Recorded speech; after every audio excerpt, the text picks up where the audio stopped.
Para empezar a definir lo que son espacios vectoriales, primeramente vamos a dar un ejemplo que es R2. Recordemos que R2 lo podemos entender como el conjunto de todos los vectores en el plano. Entonces, con estos vectores uno podía establecer un par de operaciones que era la suma de esos vectores y el producto por escalar. La suma pues consistía en sumar componente a componente estos vectores y pues bajo esta suma se cumplían estas 5 propiedades de acá, las cuales me decían lo siguiente: si tú sumas dos vectores, el resultado es de nuevo un vector, por lo tanto esta suma es cerrada. También decía que daba igual el orden en que nosotros sumáramos estos vectores, el resultado iba a ser el mismo. Y también iba a dar igual la forma en que nosotros agrupáramos estos vectores, ya que el resultado de igual forma iba a ser el mismo. Esto es lo que llamamos que la suma era asociativa. También en R2 teníamos un elemento especial que era el vector de coordenadas 0, 0. Este era el neutro para la suma y se cumplía que cualquier vector al que yo le sumara al vector 0, el resultado era ese mismo vector. Y para cada vector yo tenía un opuesto aditivo, el cual al sumarlos pues me daba el vector neutro. Para el producto por escalares, recordemos que este producto consistía en multiplicar cada una de las componentes del vector por un número, donde este número, en este caso, pues era un número real. Y bajo esta operación se cumplía de que era cerrada, o sea que si yo escalaba un vector, el resultado era de nuevo un vector. Si escalaba el vector por 1, el resultado era ese mismo vector. Este producto por escalares también era asociativo, distributivo con respecto de la suma de vectores y distributivo con respecto de la suma de escalares. Pues bien, resulta de que estas propiedades que yo tengo acá son exactamente las propiedades que definen un espacio vectorial. Por lo tanto, R2, bajo las operaciones de suma y producto por escalares, resulta ser un espacio vectorial. Y cualquier conjunto en el que yo defina una suma y un producto por escalares, el cual cumpla con estas propiedades, va a ser un espacio vectorial.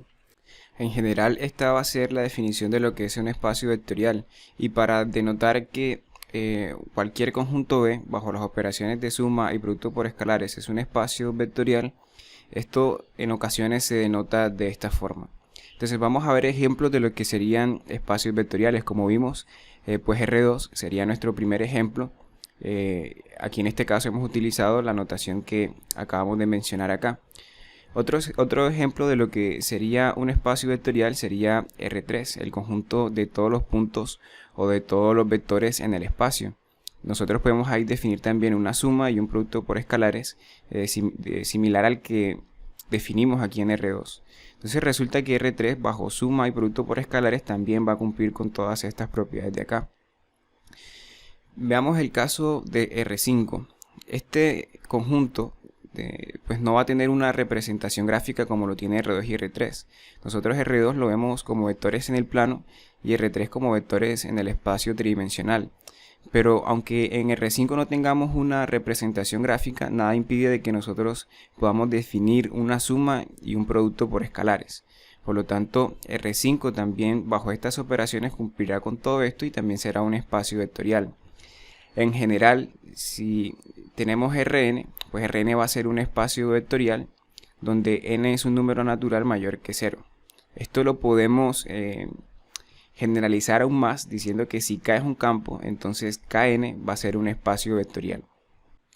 Otro ejemplo de lo que resultan ser espacios vectoriales son las matrices de tamaño m por n con entradas en un campo K. Si nosotros teníamos dos de estas matrices, nosotros podíamos definir una suma, la cual se realizaba sumando componente a componente. Y también podíamos realizar un producto por escalares que consistía en multiplicar cada componente de la matriz por un número que pertenecía a un campo. Pues bien, las matrices con esta operación de suma y con esta operación de producto por escalares también cumplen con estas propiedades. Por lo tanto, las matrices también van a ser un espacio vectorial. Tenemos el caso también de los polinomios, que los denotamos de esta forma. En este caso son polinomios de grado n con coeficientes en un campo K. Si nosotros teníamos dos polinomios, la forma en que los sumamos era sumando los coeficientes de las variables que tenían igual exponente. Y el producto por escalares consistía en multiplicar cada coeficiente por ese número.